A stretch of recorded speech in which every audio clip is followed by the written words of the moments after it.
Hello, everyone. Good morning. Good morning. A toast to the morning. Good morning, girlfriend. Right. Good to people. We have to be good to people. Oh, look at your cup.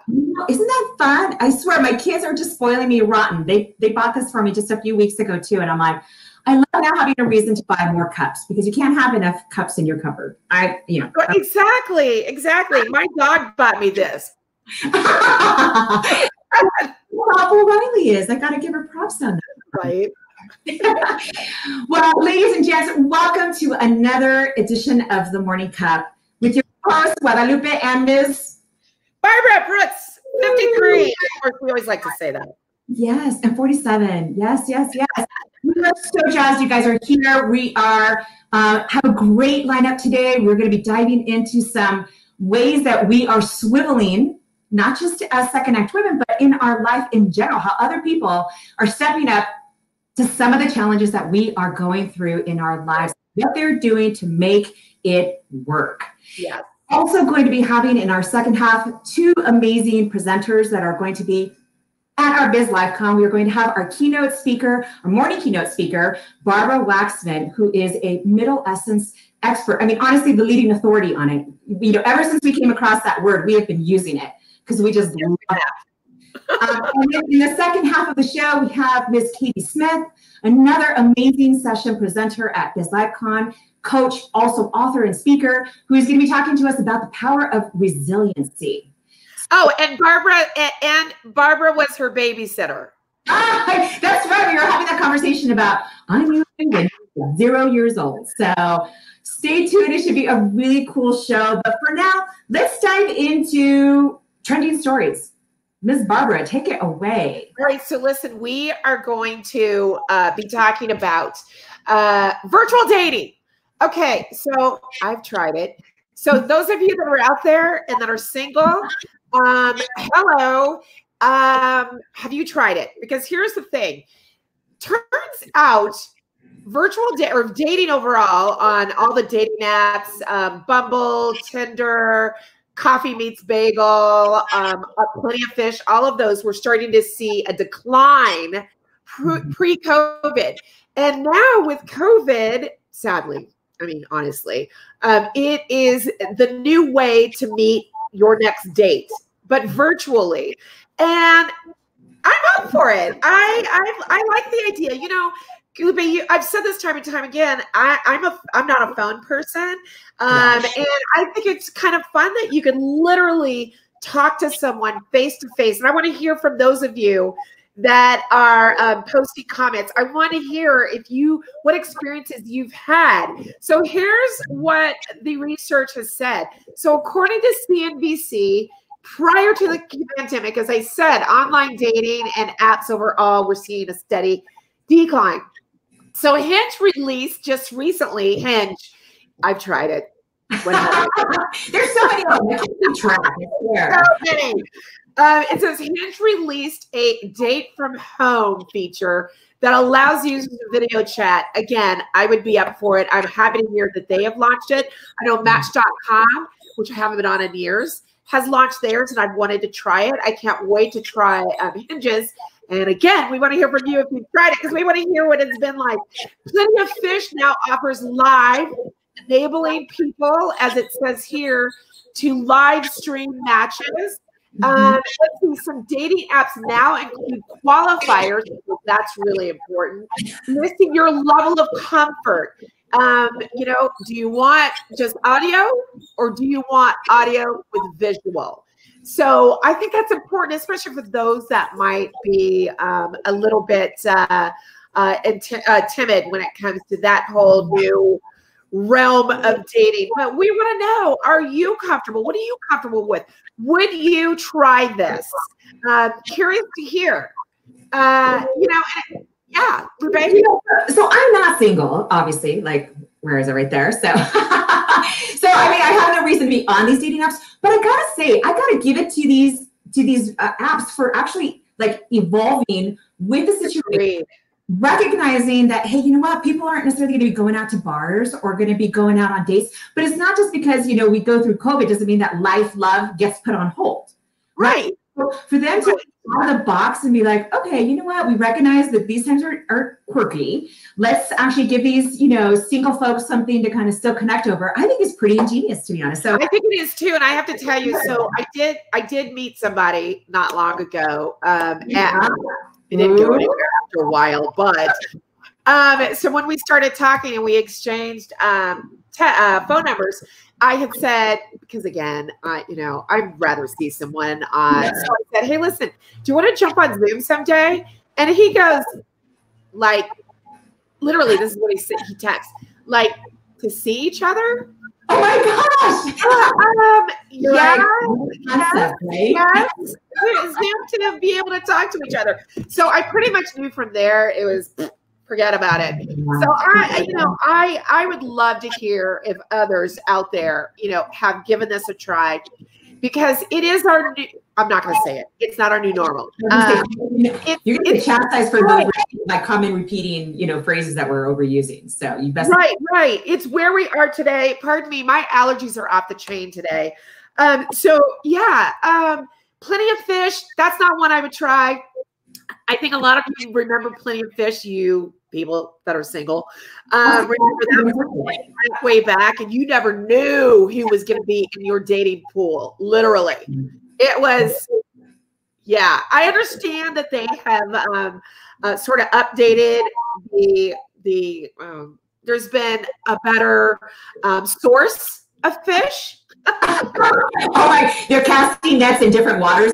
They're casting their nets, and I guess it's gotten a little bit better, but that's not what I would try. But Hinge is a good one. There's Bumble, of course, and others. So, chat with us. Tell us what you've tried. And we even have too, like Caroline, who was telling us about porch dating, which is she has had so much luck. Oh my Lord, she's literally dating someone right now. She is one that has had. Actually, I will tell you, a lot of my friends who have been married for several years, they got married in their late 30s, early 40s. Almost, I would say 80% of them, 90% of them met somebody online. So that's why I would never poo-poo dating someone online, period. And I just think this is another avenue for us to meet someone. And to me, it's like meeting at a bar. Okay, it's not like we'll really meet somebody at a bar. It's a better version of meeting somebody at it's like, okay, let's just say it's like meeting them I don't know, at the coffee shop or something. That's what we look at it. So yeah, I thought that was really interesting. The next thing here is something I'm not terribly familiar with, but and then parenting. You got a fur baby too. So I was a pretty good babysitter. Katie hopefully will attest to. When I was 10. Yeah, you're a fur baby. But this is interesting about working from home, parents making it work.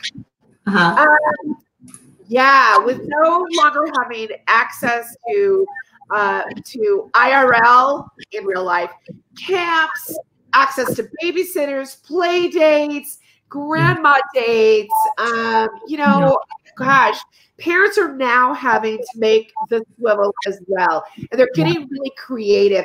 Actually, on Good Morning America just this morning, they were talking about a woman who created a camp a common sense camp, and it's a virtual camp to teach your kids and her kids common sense things. Literally, how to do the dishes, how to do laundry, common sense about life and things that are happening around them that they're not learning out there in the real world right now because of where we at today. So I thought that was really, so Google that on Good Morning America.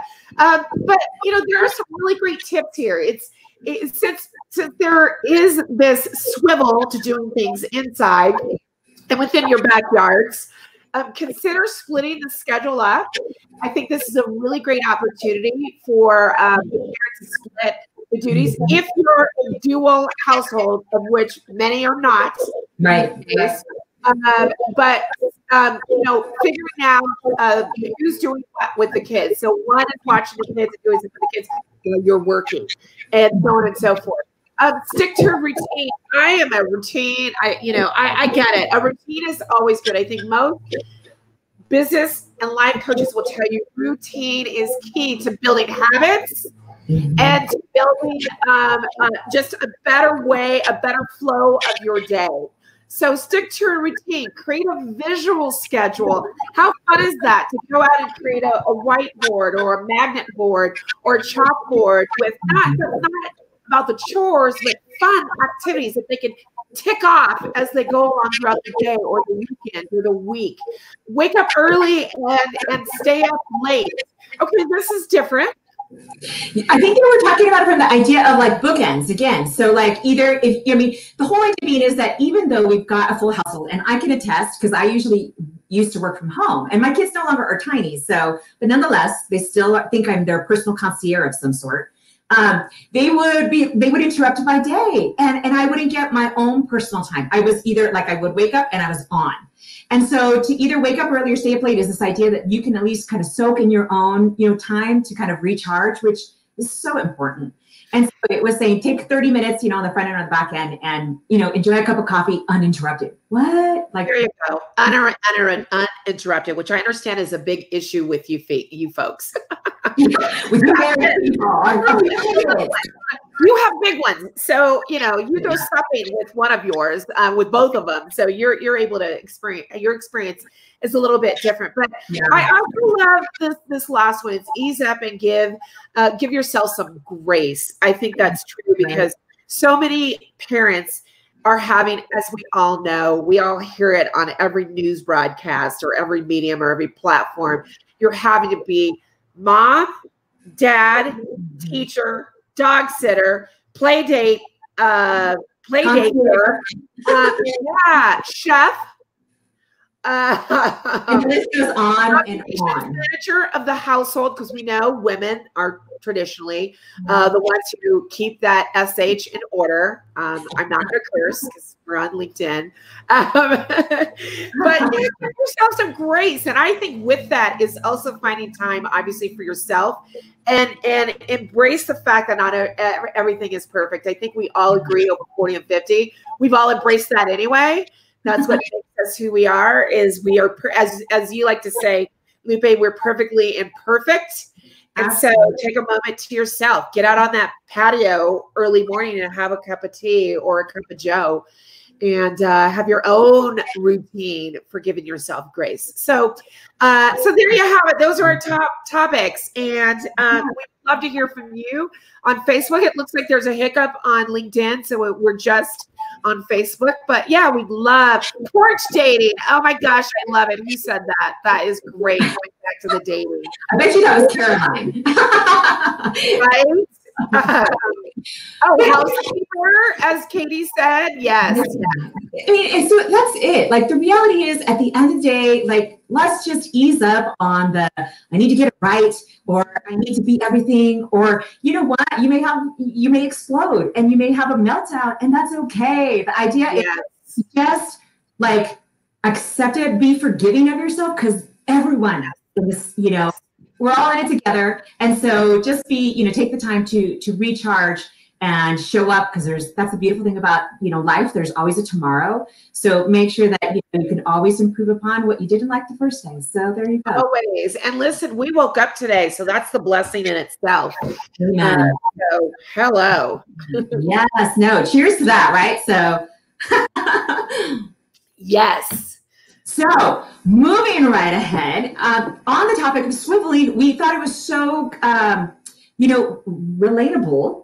Because of the fact that, for Biz LiveCon, we're all about swiveling. So thanks to we're going to keep thanking her until the conference is done. But big thanks to Bonnie for giving us the term. She is like thesaurus queen. Came up, we were all tired of the word pivot. And she sat there during a social hour and came up with the word swivel thanks to thesaurus. And we've since adopted it because, I love, alliteration to SecondActWomen swivel. So I think that's kind of cool. But the idea also being that we're always constantly, moving, and we've got ebbs and flows to life. And we are excited to be bringing this topic to full discussion at Biz LiveCon. Crazy to think it's like, hey, woo, wow. But today we have some amazing guests with us. We have morning keynote, Ms. Barbara Waxman, who is joining us from California. Before we bring her on, I'd love to just read a little bit about her because this woman has given us the term Middlescence, which honestly has been the cornerstone now of how we, try to define and express this life stage, this beautiful stage that we are going through. So with that said, Barbara Waxman is the leading authority on Middlescence and a passionate advocate for aging, wisdom, and thriving in midlife. Her mission is to shift cultural norms around aging by establishing Middlescence as a unique life stage. She is the founder of Odyssey Group Coaching, which includes her one-of-a-kind coaching model, entrepreneurship turned inward, and proprietary content such as the 5 essential elements to help Middlescence thrive. Love the word thrive, personally and professionally. She couldn't be better alignment with our organization. I got to say. And to boot, because that's not, this woman is amazing. She's also one of the only gerontologist coaches in the United States. So please help us welcome Ms. Barbara Waxman to the show. Woo-hoo! From California. Hello, Barbara. Good morning, everybody. Good morning. Good morning. So let's dive in. I would love to, obviously we just gave praise about your term Middlescence. So I would love to understand, you define it as a transitional period between the ages of approximately 45 to 65. You compare it very much to like adolescence, which I think is so genius. And I love it better than some of the other terms that they've described, being in this mid-age time frame. So why do you think that some people thrive in midlife while others struggle? Mm-hmm. Great question. And I love the fact that that's the first question you're asking me because it sort of unlocks the key to our ability to thrive, our ability to see ourselves as fully engaged in life. And actually, I see Middlescence as kind of the most awesome thing. And a lot of that has to do with our mindsets, mindset and how we see things and understand things internally and externally, right? So how we see and feel, and then how we see and act in the world is everything. And most of us throw these ageist arrows at ourselves. So we hear about ageism, which, by the way, is going to be one of the last isms to fall. And we think about, we think it's normal to look for, I want an anti-aging cream. What the heck is that about? Anti-aging means you're gone. There's no more. We fully embrace that. So if you see under my name where you ask people to put their ages, I'm like, I'm almost 58. Remember when we were kids? We were like, how old are you? I'm almost 58. So true. The idea of anti-aging or I'm too old is passé. And what I'm encouraging people to do is own, kind of like adolescents are all that. Yeah. We do crazy shit, excuse my language, and then they're like, well, I'm an adolescent. We can do the same thing. Right. Oh, well, and nearly 60% of Gen Xers really describe themselves as you would know, as stressed out. They feel invisible. They feel as if we've been put out on a shelf because of what corporate and society has said. And it says that in a 2009 analysis of the general social survey, wow, that's a tongue tie. Data showed that women's happiness declined both absolutely and relative to men from the early 70s to the mid 2000s. More than, oh my goodness, 1 in 5 women are on antidepressants. Is there truth to midlife crisis? Is there something really arise? Is there something else in this? Okay. That's a very complex question. Yes. Not the midlife crisis. Let me first take the midlife crisis. Yes. Part of it. Because there's a myth of the midlife crisis. We don't believe it. We're like, oh, the person's making big changes. She's buying, a new car. She's leaving her job and taking risks. She must be having a midlife crisis. And some in the chat just wrote about adolescence, Middlescence. We have menopause. So our hormones are changing in adolescence they're coming on, and in Middlescence, they're retreating. So we react and feel differently about both stages, but we're going through these internal changes. It's not a crisis. It's like with adolescence. You don't say, oh, this is unusual. There's an adolescent crisis. Oh, exactly. Our hormones change. It's not a crisis. We all have to think, okay, if we know this time of life is a time where we're going to go through changes, and if we know we've got another, God willing, 30 years of engaged, active, sexy, awesome, this is a time to reconsider choices we've made. So the myth is that it's a crisis. The reality is that it's a reckoning. That makes sense. It is a reckoning. Yes, that does make sense. And you're right. Why has the word crisis been put on the fact that you turn a number, that you turn 45, that you turn 53? And frankly, Barbara, by the way, we like to say, kind of stole it from my mom, but that at 53 is the new 53. 47 is the new 47. We're not trying to be 53 is the new 40. No, this is what we look like. We're active. We're engaging. We're living life, as we like to say, in full color. So why it is that society has said that when you hit a certain level, a certain number in life, that, yeah, it's a crisis. No, it's a beautiful thing. It's beautiful. It is beautiful. I think it's up to us to shift the narrative. The narrative about crisis happened years ago, and it became like a marketing thing, right? People would associate a guy buying a new car with midlife crisis. So it became a structure in our culture, and it's time that we wrap it up, because it's really up to us to shift this embedded narrative. And that's where I go back to the mindset.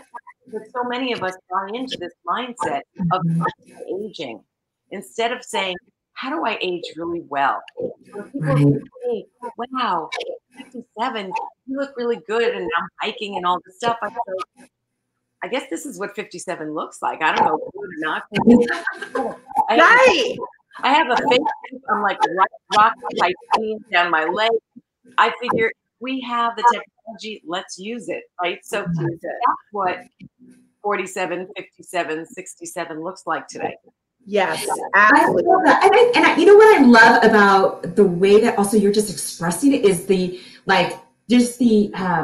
conviction that, you know, this is a beautiful life stage. It starts with us. I mean, we are always going to be subject to, you know, different ideas about who we are as people, you know, whether it's brands, whether it's society, whether it's cultures telling us, trying to tell us what we are. But at the end of the day, it really starts, you can only own and you can only show up in your own self if you start with you. Like, stop trying to pay attention to everything else that's around you, and instead walk into and embrace your own essence as, I want to be a 47 active, you know, beautiful woman. So then do it. Instead of trying to believe and subscribe to the ideas that you hit a certain age and you're past your prime. So let me just make one little comment about that, Lupe, because it's really important. You're absolutely right. And it's really hard to do. So I want to acknowledge all the people who may be listening and saying, okay, fine, it sounds good, I'd like to do that, but how do I start? Right? Yes.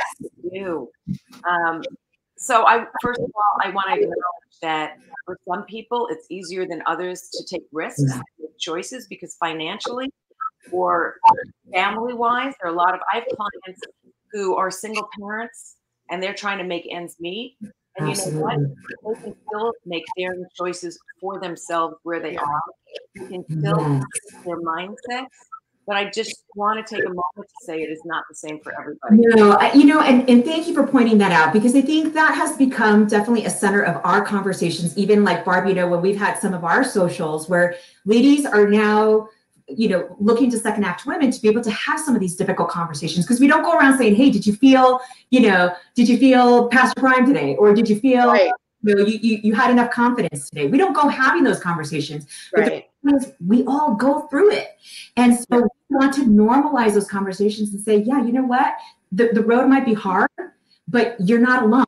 And you can choose to tap into a community and, experts like yourself, Barbara, that can come in and support you on this journey, because it's a beautiful one. And it doesn't have to be marred with self-doubt and other challenges that we all are going through.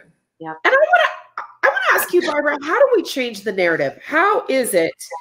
Because it's literally going to take a village to change the, as we put it in one of our pieces, to change the narrative. How do we go about that? I know there's organizations that are just starting to or not just starting, but that are around, and some are just starting up, like ours, to help reframe ageism. What are some of the things that you think can help so that these women can get the jobs and feel confident when they're even going for the job and kill it in the interview and know that they bring the value to the table? Like, for instance, we always say, by the way, Barbara, that we know our value. Actually, we know our value. We just don't own it. We're not owning it, which is leading to lack of confidence. So what do you think about that?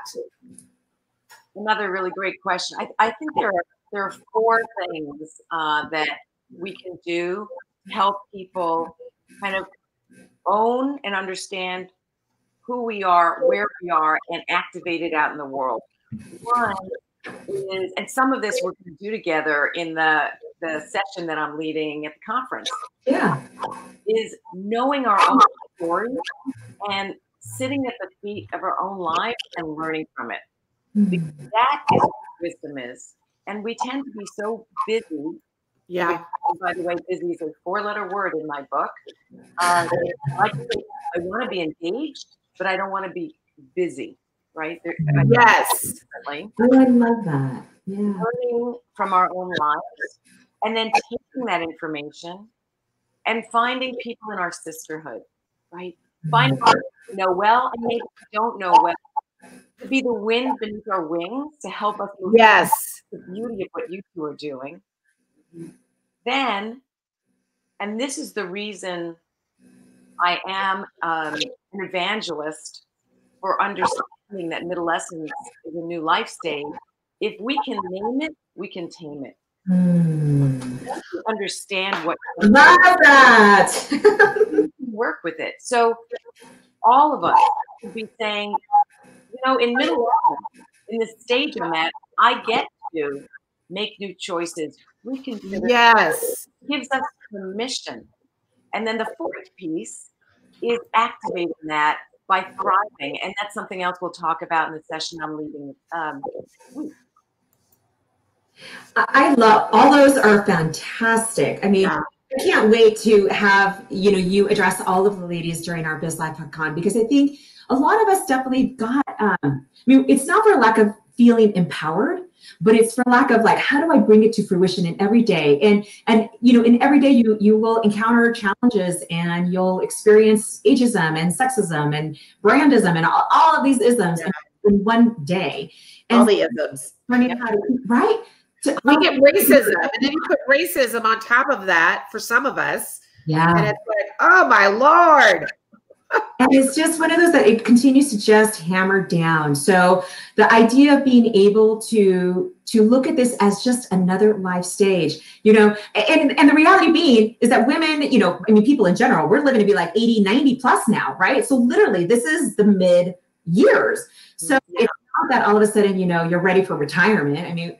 Well, I guess that could be nice if you've got the money, but actually, by the way, it's time we retire the word retirement. That word actually means to withdraw. Oh, yeah. That's what it means. Yeah. Pearls of wisdom. How many times have you heard someone say, "Oh, I'm actually going to work in retirement"? That's an oxymoron, right? So we have these ideas about retirement, which doesn't exist anymore because most people can't afford to retire, nor do we need to when we're 65, which is a number that was really made up even when retirement and Social Security was created in the 1930s. That's a whole interesting story. But the idea is we want to stay engaged. But the shift that we want is people who have been working to pay the bills. Yep. As we get older, as we're Middlescence, there's this inner wisdom, craving voice we need to listen to, that we say, even if I need to keep working longer than I'd like, it has to have some meaning. That is the shift I'm seeing. Internationally, my clients all over, we all have more of an appetite for meaning in the work we do, even if it brings us a little less money. We do. You're absolutely right. We hear this time and time again from the ladies who, and in research and all, that says we're now looking for our purpose and our passion.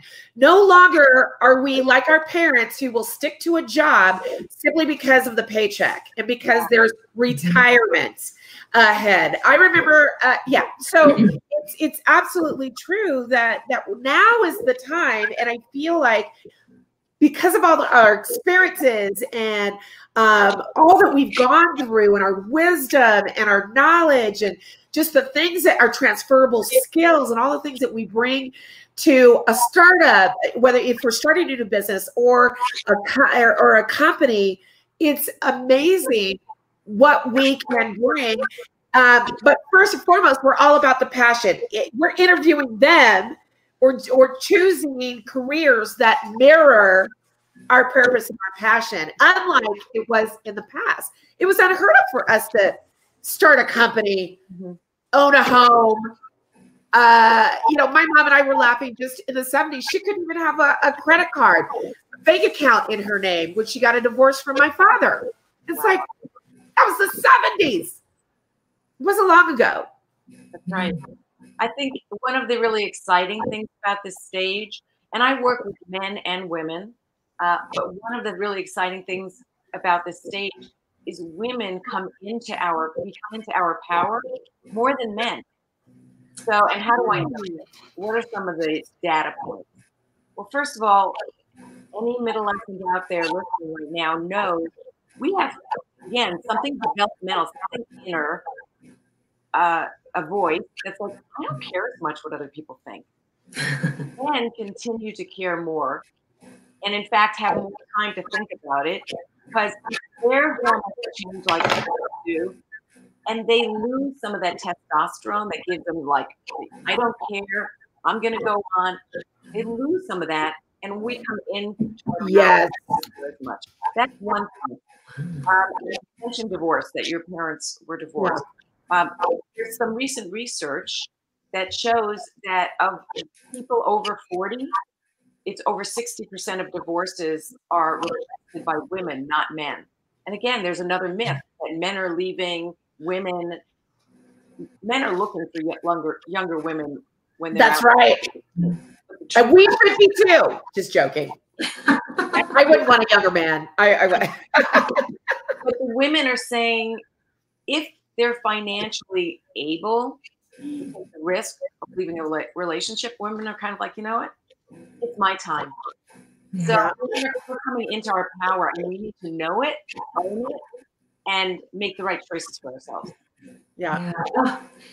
Fantastic. Oh my gosh, Barbara, I'm like jazzed about everything that we're going to be talking about. So I know you already gave a little bit about some of the things that we will be talking about at BizLifeCon, but I know that you're also going to be running this really cool worksheet about that you're going to like break us out into some groups. Tell us just without giving too much away, but like what's some of the interaction that you'll be having with our ladies at BizLifeCon that they can expect to be walking away with from your session? Beautiful. So we're kicking off the day together. And so I was trying to think, okay, what's a great way to get everyone kind of activated and energized and open, so they can all be like, I feel awesome, and I can therefore really be grounded and listen to all the amazing people you have lined up for the day. And by the way, I love the swivel theme. Get it? And we can dance and swivel. We can do all it. So we're gonna do some work together that's gonna help our mojo, right? Like, when someone's got a mojo going on, it's kind of like, can't even describe it, you just know it. Yeah. So we're going to look at our own life stories and share a little something, not sharing anything that people aren't comfortable with. And we're going to break off into little groups. And sometimes when I do this with people, they get connected with someone they don't know, which in some ways is even safer. And they go on later, they stay connected as kind of a little support team. So we're going to do that. And I'm also going to leave people with 2 resources that they can actually use, because we only have something like 45 minutes to get together that I'll be with. So I'm going to actually also leave people with a couple of tools that they can use after the day and after the session, so that they can continue the work to kind of build their mojo and focus and clarity. I love that. We're excited. We're really thrilled to have you. Yes. Thank you so much for taking the time this morning to come on and talk to us a little bit about this amazing life stage. Ladies, if you walk away with anything from today, know that you are awesome, that you are in a beautiful life stage. It is time to just step into it fully and totally accept yourself. Thank you for all of your amazing words of encouragement, Barbara, this morning. We are thrilled to have you in our lineup. And so, ladies, if you want to hear more about Barbara Waxman, please join us next Friday at BizLiveCon. Tickets will be available through SecondActWomen.com. But in the meantime, thank you so much and have a beautiful rest. Have a beautiful day. Thank you. Stay safe. Okay, bye-bye. Okay, she's incredible. I cannot wait to have her. I love the point about retirement. It's true. It is saying you're giving that. I never thought about reframing, rephrasing, restating that term alone. And none of us are ready to retire. We have women in our group, that you and I can attest to that are in their mid-60s. They're saying, I'm not looking forward to retire. I'm not retiring anytime soon. I'm starting a company. I'm getting my master's. And that's the beautiful thing, and I love the idea too, because I totally agree with you. I think that was the one tidbit, amongst other things that she said. Yeah, right. Okay, that was really cool, because I think it comes down to just perspective. It does. Down to, do you choose to just listen and follow the rules of the inherited kind of conversations that, are given to you by society or given to you by culture, or do you want to follow what you inherently believe, which is, you're awesome, I'm still amazing, I can still show up and do things. So it comes down to, to choice, but also being aware of it. So let's welcome Katie into the conversation. She was private chatting me and you and Barbara all along the way. She had some great things. This is one wise woman. And I've got to tell you, those of you that are watching who didn't attend BizLiveCon 1, which was called BizCon originally, we realize it's really about 360 degrees and our lives are, as a whole are more important to focus on. She was one of our keynotes, and she delivered a piece on how you are a masterpiece. And I never forgot when she said this to me years back, that we individually have our own DNA. We are like the Mona Lisa. There's not one like it. There's not one like you anywhere in the world. And we need to own our masterpiece. And so I'll never forget when she gave that speech. And I just have to welcome Katie. I'm going to tell you, this woman, I'll tell you her backdrop. Welcome, Katie. Hey, Katie. I have a personal affinity to this woman. It's so crazy to call you a woman, only because I was your babysitter, and you were 0 years old, and I became your babysitter. Throwback Thursday, ladies and gents. Throwback Thursday. I was 10 and you were 0, and you were this little nugget. And I never let you sleep. Your mom doesn't know that. I would always wake you up to play with you. You were like her little doll, what that sounded like. And then fast forward. And then I was so excited when I was a young girl to ride around with Barb, who was then a teenager, and a car. And so she was my big sister across the street, and I just got to watch and see her evolve and be this beautiful person. And so from the little girl's eyes, it was amazing to have her so close for so long and just kind of watch the blossoming effect of the film. And it was amazing. Oh my gosh. Well, it's been a blessing to see you grow into this beautiful human being. I knew as a child you were wiser than all get out, and it's true. And you went on to become a teacher, an administrator. You have your master's degree. You are a coach. You have been through it, above it, against it, and back again. Right? Yeah. And I have to tell everyone, you know, being from an interracial couple, your father was an alcoholic. These are no secrets. These are things she shares. Your father was an alcoholic. He was also a physical abuser. He was also, he was, you have, you're 6 feet. So you walk in the room and here you are. You said fatism, by the way, when in our private chat. That's another ism. So you experienced that because your bigger bones, like, you know, we all are. You know, I'll call it what it is. I have been overweight for a really long time. And you know, and then you get married. You find the love of your life later in life. He commits suicide the third birthday month of your son. You go on to find love, and here you are today. Yeah, changing women's lives. I mean, again, and you're giving a session at Biz Live Con that will help the ladies. It'll be 5 tips to really help our ladies who have been there, done that, and going through it even now to find their resiliency. And so tell them a little bit about you. I'm not even going to read your bio because I'd rather you express who you are. And really tell us, you know, give us a little bit. Well, I kind of gave your bio. But is there any more you want to add to that before we dive into a few questions that we have for you? Sure. So thank you for the introduction and for the love. I can feel it.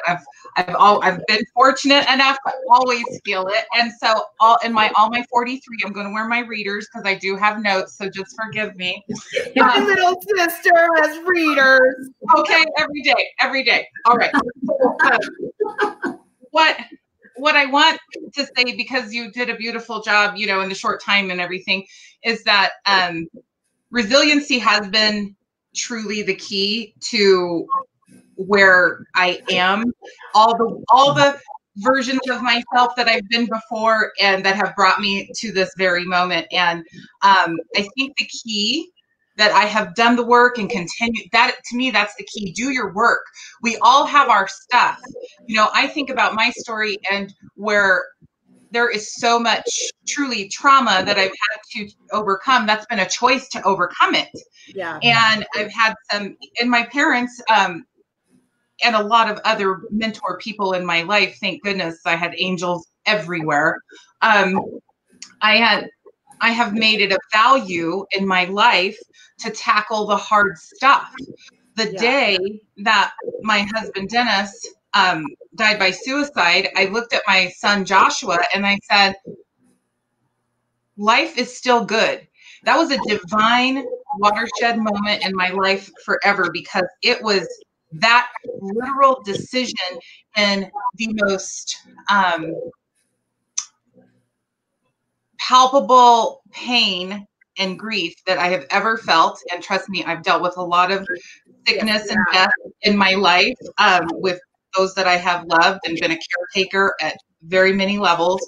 But in that moment when I said, life is still good, that was a decision, and I have lived it and attracted amazing things since then, to include my beautiful younger husband and my younger son. And so, and a wonderful life, and that's fulfilled. And, you know, we still have our stuff. Everybody does, but that's what I think about my story, is that it's truly a story of resilience. And I'm fortunate for all I've been through. I'm fortunate, but these things that happen to us are actually happening for us. And we can choose to take that perspective and approach and move forward. Resiliency absolutely kicks in when you can see it from that perspective. And then you start, just like you train your muscles or whatever, go to college and train your mind or take a hobby or something like that. Resiliency is a training ground. It is. And so that's what we're going to talk about, because the true power that women have is to pull the judgment off of themselves. So much of what Barbara Waxman, who, oh my heavens, was talking about was resonating so much for me, because there's so much judgment in menopause. I am premenopausal. I took myself to the clinic this year, okay? Because I was like, I'm only 42. Is this really supposed to be happening? But I'm feeling kind of whacked out a little bit, And I rev high anyway, but so for me to step back and go, what's going on here? These people don't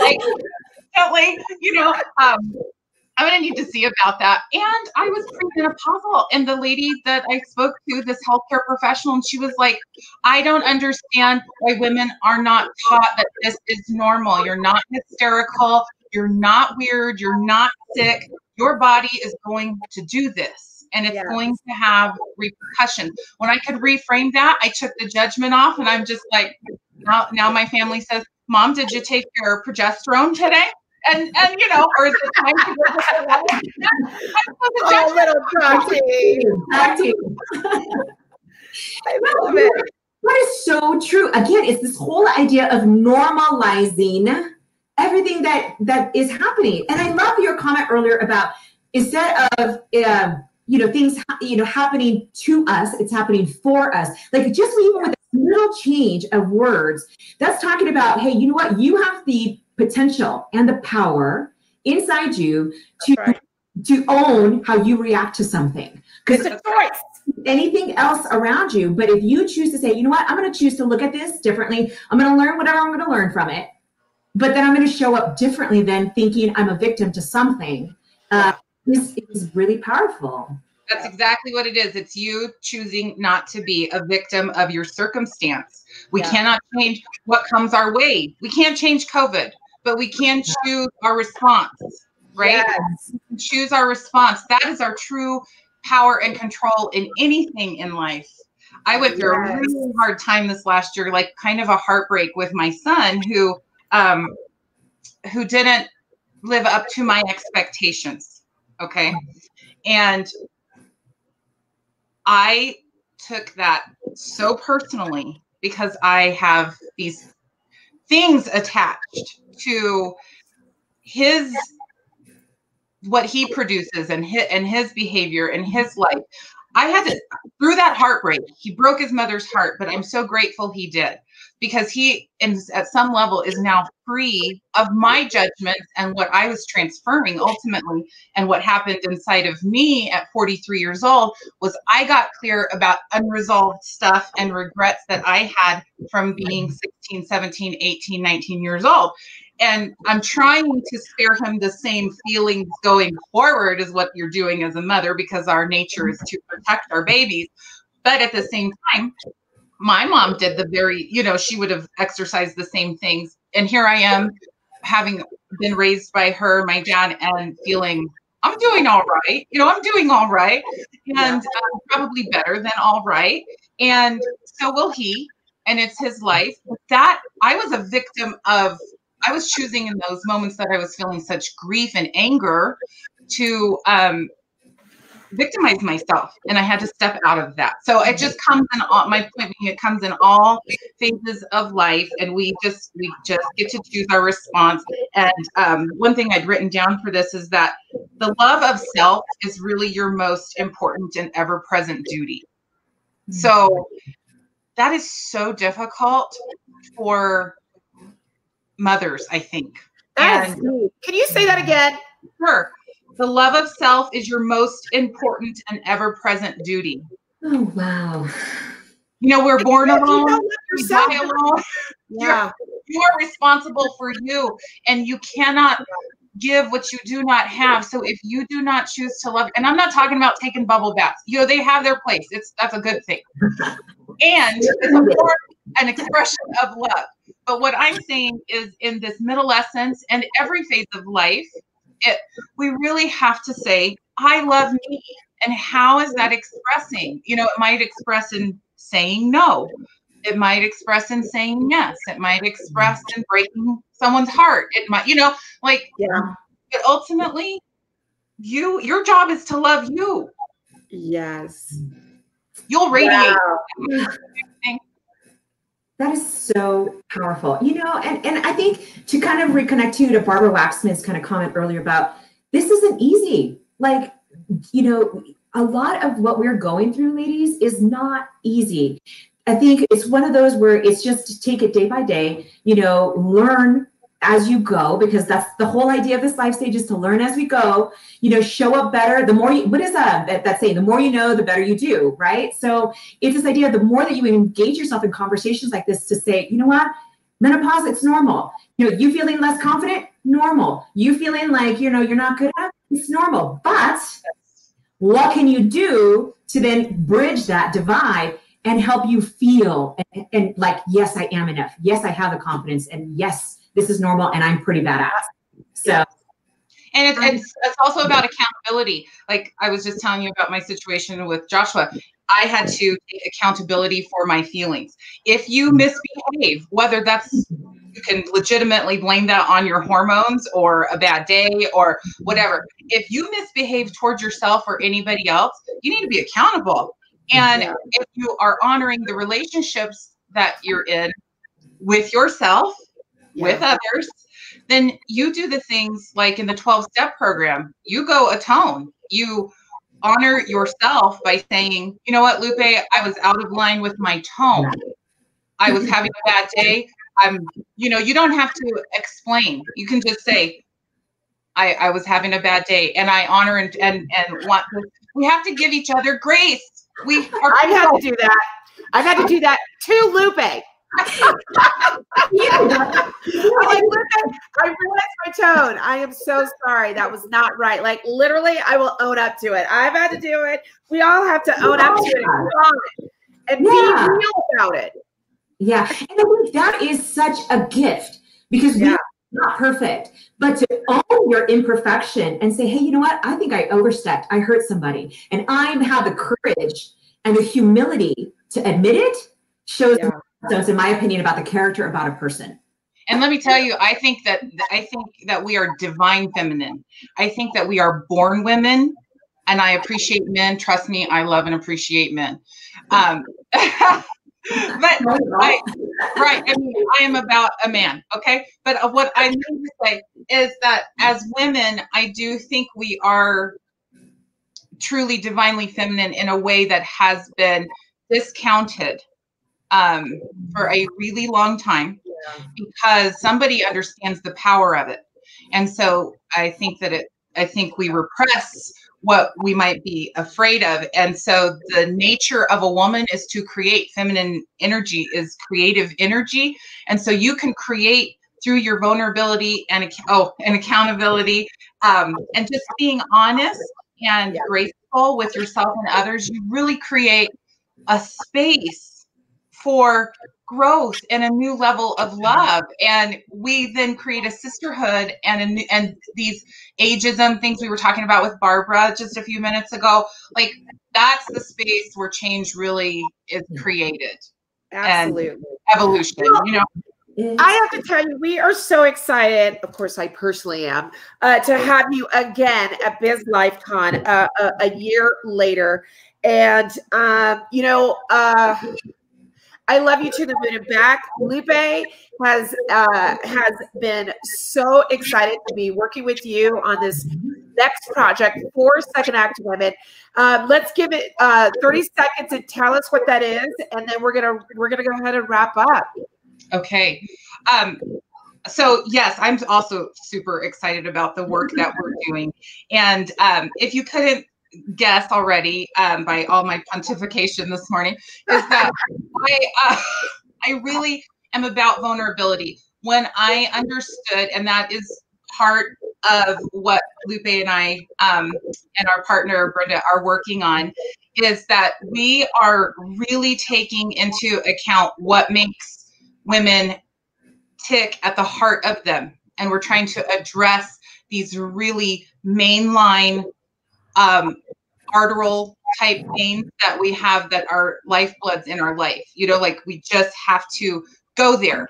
And vulnerability is precious to me. And that's one of the topics we're going to be addressing, because I really think vulnerability is a healer, just like we were just talking about being willing to apologize and take accountability. Well, that puts you on a stage where you have to take a risk and feel maybe less secure than you would like.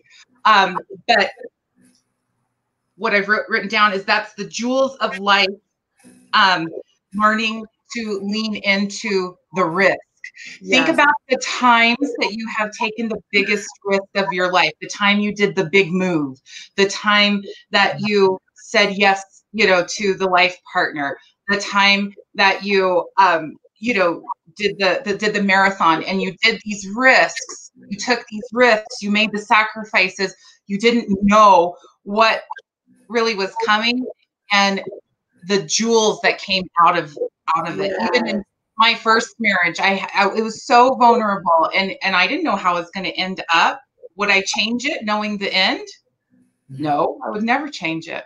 Yeah, because you got a beautiful kid, and I'm more beautiful, and I'm able to help more people because of my choice. And thank you. I'm biased about those babies, but they're pretty good. But it's just I love vulnerability. I'm excited to share and talk about it. We can't wait to have you, Katie Smith. Hang on to the end. We'll talk to you afterwards. And I love you. I love you. I love you too. I love you too. I want in on this. And hi, Brenda, your partner. Brenda's out there just gabbing with us too. So. Girl, I am jazzed about BizLifeCon. We couldn't have, I mean, both from a life, but also even from a business standpoint and career development. Like, we have got just a really great lineup. We've been so blessed to attract some amazing speakers to help you work through, you know, wherever you find yourself, you know, whether you want to start where you are, you know, careers, whatever it might be. It's kind of cool. Yeah. That's the beauty of it, is because, you know, again, BizLifeCon is focused on entrepreneurship, career, and life and style. That's the beauty of what we're doing for us, and considering it's still only the first conference of its type out there for us, women over 40 and 50. So that's the beauty of it. And so, you know, I guess we should wrap up the show. I think you have a couple of things to mention. Yeah, go for it. Let's dive into, okay, so as you see on the screen, today is the last day. Should you like to join us, we would love to have you. If you are not an insider, you can save $10 on your BizLifeCon ticket with the code SAVE10. We also do have a bundle, though, should you want to join us on the inside, where you can take advantage of a really great price on your ticket and your membership. And so we've got 3 different types of options. Check them out all at SecondActWomen.com. We'd love to have you, like I said. In addition to that, we are in the running for Denver Startup Week, as we mentioned, and we've been mentioning on social. So please cast your vote. We are, what was the last number that I didn't even get a chance to look at it this morning? What were we at, like 50? Yeah, because yesterday I think we were at 49 or so, and there's still Lupe and gang that's watching. There is still not a session featuring or focused on women over 40 and 50 or men. So we're really excited that we're still leading the charge and bringing to the world's largest IRL free entrepreneurship event. It's going to be really exciting. And so, yeah, we need your vote, though. Listen, it's just like when you go to vote November 3rd. Do not vote just thinking that we're going to get it. Yeah. Then we represent you. We're bringing together just some really cool other organizations that are helping support women and men, because we do have a male on our panel, but they're going to be talking about some of the resources and how they are stepping in to support this community overall. So yes, we'd love to have you vote, even share it on social, advocate to have other people that you may know in your circle vote for us as well. Yes. Just wrap it up. If you're not getting our newsletter, which a lot of this information is included in there, sign up. We invite you to get us delivered into your mailbox every Tuesday, where we talk about everything relating to you, whether that's new topics that we find out in the media, cool articles, or even invitations to special events and news that is all about our community. So thank you so much for being the best part of our day. We so appreciate you guys. Yes, thank you. And yes, to the person who posted, anyone from around the world can vote for us. This is a worldwide event. It's going to be virtual, and so you'll actually be able to tune in as well. So yes, as Lupe said, thank you everyone from the bottom of our hearts for tuning in every Thursday. Have a great day. Cheers.